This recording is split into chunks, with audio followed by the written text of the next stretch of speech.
Psalm 122, verse number 9. Psalm 122, verse number 9. Verse 9. Because of the house of the Lord our God, I will seek thy good. Because of what? The house of Because the Lord our of the house of the Lord our God. I will seek thy good. I will seek thy good. Because of the house of the Lord our God, I will seek thy good. The good there is the success. The good there is the blessing of God. The good there is the prosperity of the Lord.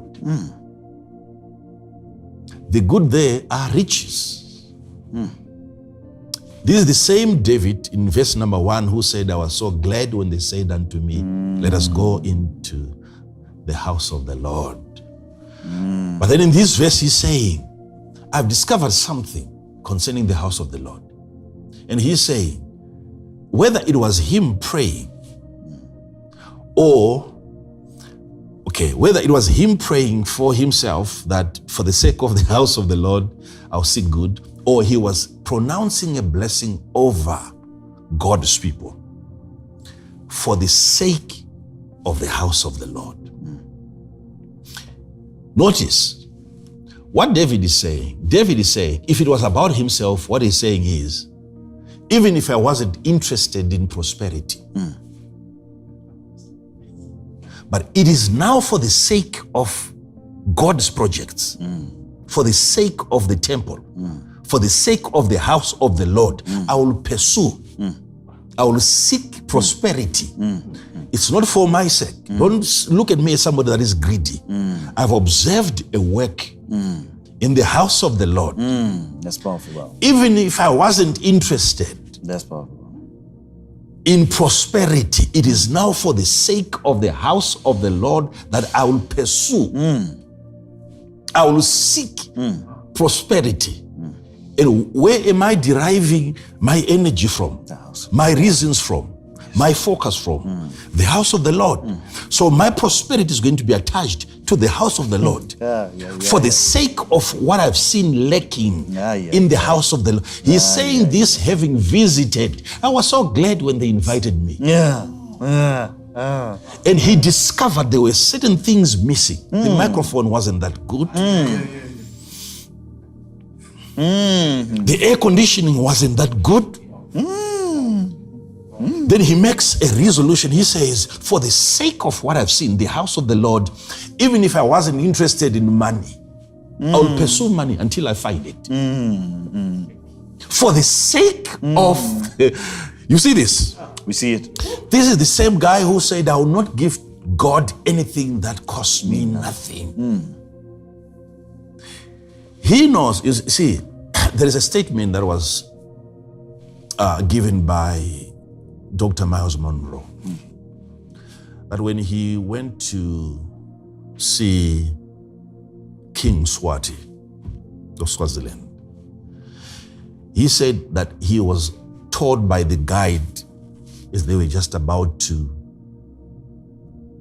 go in, I think a day before, he was asked by the guide, so what gift have you brought for the king? And according to his explanation, he was surprised because he thought the man was rich already. And he kept on wondering, so why should I bring him a gift? And he was told, he said, I was told that this is the protocol. When you get access into the presence of a king, you must always bring a gift to the king. And the guide was so straightforward. He said, this is not a matter of whether you like it or not. As long as it is access that you want, you have to have a gift that you give to the king.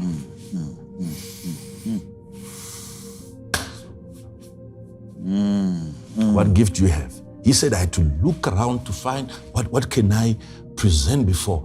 And he said, I was told that the meaning of a gift in terms of kingdoms, he said, I was taught because his desire always, you know him, his desire was always to understand how kingdoms operate. Yes. So he had to further ask questions. So what does that mean to a king? The guide said, it means a lot. Your gift to the king is a demonstration of how much value you have for him.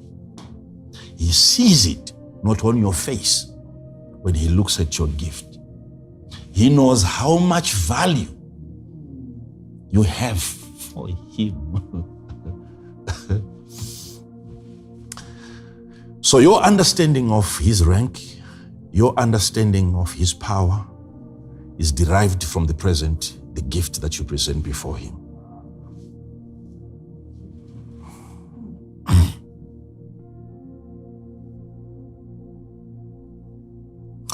This is the reason why in that same sermon he went on to explain why it is easy for kings to give to other kings. It doesn't require a sermon. It doesn't require encouragement. Kings, they share that same language. They understand. Even kings give to other kings.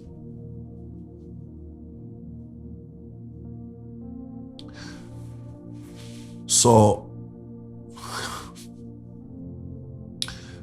this is the reason why you see when the Magi's came. The Magi's were kings. Yeah. And when the Magi's came, they brought gifts to a king that was born. Yes, sir. Not inaugurated, not appointed, not even anointed physically. When they heard there was a king, by the reading of the star, what they brought were gifts, gold, money. Because it is easy for a king to give to another king. This is how kingdoms operate. If he's the king of kings, him being the king and we are kings, it should be easy if you are a part of that kingdom to give to the king. So they came and they surrendered, they gave money to Jesus because he was king. Upon hearing that there was a king born, what entered into the heads of a king was money. They brought gold, to present before a king. So it's a culture. It's part of your nature. The day you become a king,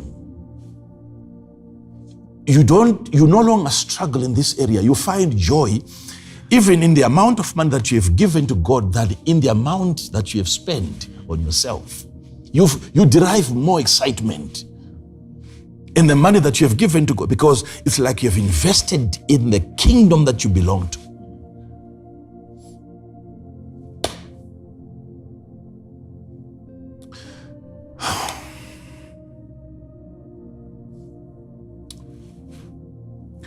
When you are a servant, especially if you are a slave, the moment you walk into the palace, you see the splendor, you see the gold. You're thinking of ways of getting some of that out. You're hoping that this man is going to bless me before I leave this place. That's a poverty mentality. That's a sign that you're a slave. You're a servant. When you get into a place that you see a manifestation of the blessing of God, you must add to that. You add to that.